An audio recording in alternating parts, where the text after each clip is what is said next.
तो आज इस वीडियो में हम जानते हैं कि हमारा जो ईथर होता है वो क्या होता है, इसको हम बनाते कैसे हैं और इसकी कुछ भौतिक गुण यानी दिखने में कैसा होता है और कैसा विलेय होता है या नहीं होता है। एंड इसके जो है केमिकल प्रॉपर्टीज़ क्या है। केमिकल प्रॉपर्टीज़ का मतलब है रासायनिक गुण क्या होते हैं, ये किसके साथ रिएक्ट करता है और क्या बनता है।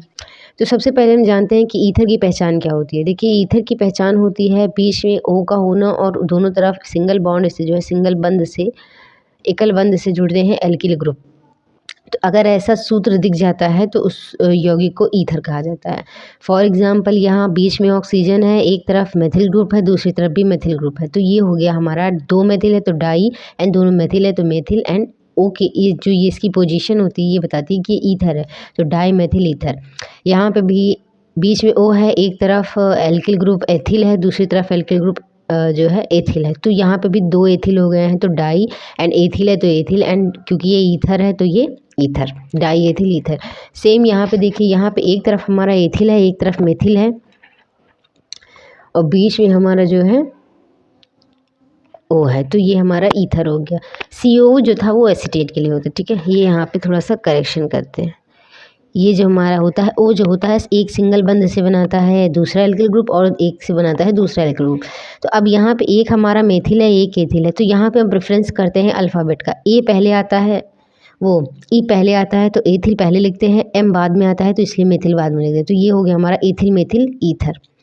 अब इसी में जान लेते हैं सम्मित और असम्मित ईथर के बारे में, यानी इसके टाइप्स होते हैं। देखिए, अगर ऑक्सीजन से जुड़े दोनों एल्किल ग्रुप समान होते हैं तो उसको सम्मित कहा जाता है और अगर अलग अलग होते हैं तो उसको असम्मित कहा जाता है। अब यहाँ पे इस वाले में देखिए, ये डाई मेथिल ईथर है, ये डाई एथिल ईथर है। ऑक्सीजन के दोनों तरफ एक ही तरीके के ग्रुप हैं, एक ही तरफ के एल्किल ग्रुप हैं। इसमें क्या है, इसमें ऑक्सीजन के दोनों तरफ अलग अलग ग्रुप। अब ये जो होता है, ये वाला जो हमारा है, ये हमारा एथिल मेथिल ईथर है, ये हमारा जो है प्रोपिल मेथिल ईथर है। अब कुछ इनका IUPAC टर्म या IUPAC नेम कैसे होता है, नामकरण कैसे करते हैं IUPAC के, उससे ये जान लेते हैं इनका नाम तंत्र या नॉमेनक्लेचर। अब यहाँ देखिए, इसका साधारण नाम होता है डाई मेथिल ईथर, लेकिन अगर हम इसका IUPAC नेमिंग करेंगे तो ये आएगा, ऑक्सीजन एल्किल ग्रुप से जब जुड़ता है तो उसको एल्कोक्सी बोला जाता है। अब हमारा यहाँ पे मेथिल है तो ये हो जाएगा मेथॉक्सी एंड ये हमारा methane, methoxy methane ethoxy methane ethoxy, sorry methoxy methane methoxy ethane और ये एथॉक्सी एथेन, ठीक है। यानी जो ये पहला वाला हो गया, ये हम इसके साथ ऑक्सीजन कंबाइन करके इसको एल्कोक्सी बनाएंगे, यानी एल्किल है तो एल्कोक्सी। तो यहाँ मेथिल है तो मेथॉक्सी, मेथिल है मेथॉक्सी, एथिल है एथॉक्सी और बाकी के जो इसके बाद वाले हैं वो उनका नेम हम कर देते हैं। तो ये हमारा इसका साधारण नाम dimethyl ether, IUPAC name methoxy. ये हमारा मेथिल एथिल ईथर, IUPAC नाम मेथॉक्सी एथेन और ये हमारा डाई एथिल ईथर और इसका IUPAC नाम हो गया एथॉक्सी एथेन। अब यहाँ नंबर ऑफ कार्बन पे आप ध्यान रखिएगा, ये ईथर के नामकरण का सिस्टम है तो उस हिसाब से ईथर के नामकरण का सिस्टम है, उस हिसाब से आपको ईथर के लिए ये सिस्टम यूज़ करना है। अब ईथर की बनाने की कुछ विधियाँ जान लेते हैं। जैसे हमारा जो सबसे इम्पॉर्टेंट विधियाँ होती है, जो विधि है वो है हमारा विलियमसन संश्लेषण। अब विलियमसन संश्लेषण इस वजह से भी ज़रूरी है क्योंकि ये रिएक्शन में आ जाता है कि मतलब कंबाइन करा देते हैं और पूछते हैं कि क्या बनता है। MCQ में आ जाता है कि ईथर संश्लेषण जो है किसके द्वारा होता है, तो ये विलियमसन ईथर जो संश्लेषण है या विलियमसन ईथर सिंथेसिस बहुत ही इम्पॉर्टेंट टॉपिक है। अब यहाँ पे क्या होता है, इससे हम सोडियम एथॉक्साइड लेते हैं और उसकी रिएक्शन कराते हैं किसी एल्किल हैलाइड से, तो हमारा डाई एथिल ईथर बनता है। अब विलियमसन संश्लेषण में क्या होता है, सोडियम एथॉक्साइड लिया जाता है। अब ये जो O और C2H5 है ये एथॉक्सी बनाएगा और ये सोडियम एथॉक्साइड और ये हमारा एथिल आयोडाइड। तो हमारा सोडियम एथॉक्साइड जब एथिल आयोडाइड के साथ हीट किया जाता है, गर्म किया जाता है, तो हमारा बनता है डाई एथिल ईथर और सोडियम आयोडाइड अलग हो जाता है।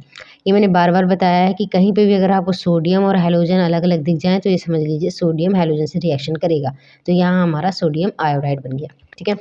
ये हमारा विलियमसन संश्लेषण होता है, यानी ईथर बनाने की विधि होती है। दूसरी विधि है हमारी एथिल अल्कोहल की वाष्प को उच्च दाब पर गर्म करने पर। अब अब यहाँ पे क्या हो रहा है, यहाँ पे एक चीज़ ध्यान रखिएगा कि यहाँ वाष्प को उच्च दाब पर गर्म किया जाएगा।